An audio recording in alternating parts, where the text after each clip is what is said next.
Hi, here we are back again with a follow-up video to the last one that I did, which was the top 5 designer alternatives for Dior Sauvage as an office scent. And we're back this time to do the second one. Now, if you didn't catch that first one, go watch that first one. That's a pretty good one. And this one is the niche version of that. So I've got 5 fragrances here, 5 niche fragrances that are alternatives to Dior Sauvage as office scents. Now, niche, you think about niche and you're like, oh my God, it's going to be super expensive or it's going to be really weird smelling. But guess what? Niche houses do make things that are mass appealing. They're high quality and you may be surprised that you're probably paying just a tad more than what you would for Sauvage anyway if you bought it at retail. But first, before I get into this list of 5 niche fragrances, and at the very end, if you stay to the very end, I'm going to tell you what the greatest blue fragrance of all time is, and those of you who have been watching my videos probably already know what that is. And don't skip to the end, watch the full video. But before I start this video off, a rant. Bro, a niche blue fragrance is pointless. You want me to tell you why? What, this again? Here we go. 1. It's designed to be mass appealing, which is the exact opposite of niche. You are literally changing the meaning of the word. Why are you so wrong about this? I get it, but nobody uses your definitions. Why are you so alone about this? 2. It's designed to be a one fragrance for all occasions, which is again antithetical to niche. Don't know about that? You're generalizing again. Niche can be a signature scent even if it isn't that popular. 3. It's designed for people who don't really have a keen interest in fragrance, which is again not the niche market. I know there's going to be some Gumby out there in the comments who are like, well, I know blah, blah, blah. I don't give a fuck about your anecdotal evidence. I only deal with statistics, or as they call it in my neck of the woods, stats, cunt. Stats are on my side here. What stats are you referring to exactly?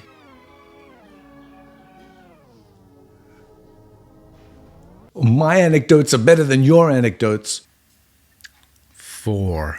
What's the point of a niche blue fragrance anyway? Everybody's just going to think that you bought some cheapie from the pharmacy anyway, right? It's kind of like driving around in a 20-year-old beat-up Toyota Camry with a Lamborghini engine under the hood. It makes no sense. That really depends on whether you're wearing them for you or for other people. You may have tastes that align with the blue fragrance profile, and so you want to wear a higher quality version of that. There's way too much nuance here, and I think that your rant is a tad too simplistic.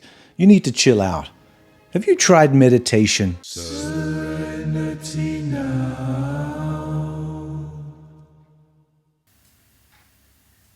Anyway, here's the list, and most of these are not blue fragrances because they're niche. First one is this one right here. This is Nichane's Saffron Colonise or Colonize or Colonize or whatever the fuck it is. You can't really tell the difference by just looking at the actual plaque on the bottle. You have to look at the box as well, because there is a Nichane Saffron. No, there's a Nichane Colonise. This is the Saffron Colonise with saffron in it. Surprise, surprise. It is fresh, clean, and dirty all at the same time. It lasts forever. It projects really well. This is truly a 4-season fragrance. And if you're wearing this in the office, no one's going to mind. But you're still going to stand out. You're going to stand out for all the right reasons, that's for sure. It is crisp. It is also got a little bit of florals in the background to soften it up. And it's got that leather just to give it like a little bit of dirt with the saffron, that it works really well with the tartness of the citrus that's in here. I really do like this one. It even works in the high heat. It even works in super cold weather as well.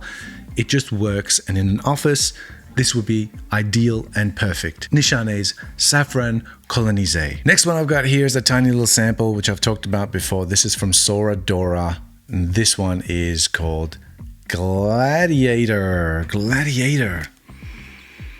Oh my God, I hate this one, but I actually am man enough to admit that this is going to be very popular. It's going to sell really well in their lineup of 7, which they have so far. It's got citrus, it's got mint, and it's got a ton of ambroxan in it. And if you like Dior Sauvage, then you will love the amount of ambroxan that is in Gladiator. And you probably like the name Gladiator as well. It's very, very masculine, and it's got an old school cologne kind of smell, almost akin to like a Lomani Pour Homme. So all you vintage heads might actually enjoy wearing something new for once. Next one is Diamant by Amouage.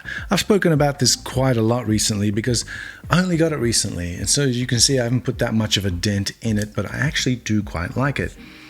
This is a dry, understated elegance. It's very professional. It's very, very professional. Like you wouldn't go to a casual office wearing something like this. This is the office guy who doesn't wear bright, striking colors. He doesn't have a massive watch to show off, and he's wearing a white shirt with beige pants. As a matter of fact, that's what he's wearing, and he's not wearing a Patek Philippe, for example. He's wearing a Blancpain Villaret. I can't even pronounce it, but he's wearing that. It's understated elegance. That's what this is. And I don't want to even go into the notes. That's what it is. If you smell it, you'll be like, oh yeah, that's understated elegance. Fragrance heads like myself would smell this and go, oh, that's orris root. But most people would smell this and go, oh yeah, that's understated elegance. That's the kind of imagery that this scent evokes. Anyway, to me. Next one is this one right here. Again, I don't have a full bottle of it, but maybe one day I will actually pick up a bottle of this because it's kind of growing on me. I don't know if you can read it. It is Parfums de Marly. It's not Leighton. It's not Leighton. No. It's not Leighton. It is not Herod. It's not Leighton. It's not Herod. It's not Delina. It is Percival. Often gets overlooked. It's not Galloway, it's Percival. Percival kind of gets overlooked. I think it's actually all right. It's fresh, it's powerful, it's mass appealing. It's got ambroxan overload in it. But I think it's executed heaps better than it is in Sauvage, and it's executed heaps less in your face than it is here in Sorador's Gladiator. So I think that this easily, man, if you like Sauvage, you will absolutely go head over heels for this one, for Percival, for sure.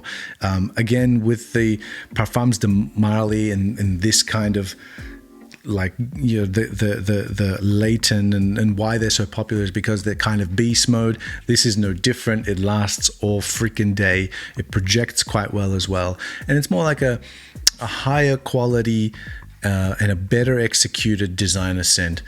The price is a lot more than what you would expect to pay for a smell like this, but hey, them's the breaks. That's what you got to do. And so this is like the second sample that I've gone through like this, and I'm pretty sure that I'm just gonna grab it. It's gonna be my first and probably my only Parfums de Marly that I have, but at least I will get some wear out of it. Maybe if I go to the office once in a while. Parfums de Marly, Percival. And last but not least, I know you guessed it. I know I'm a foregone conclusion.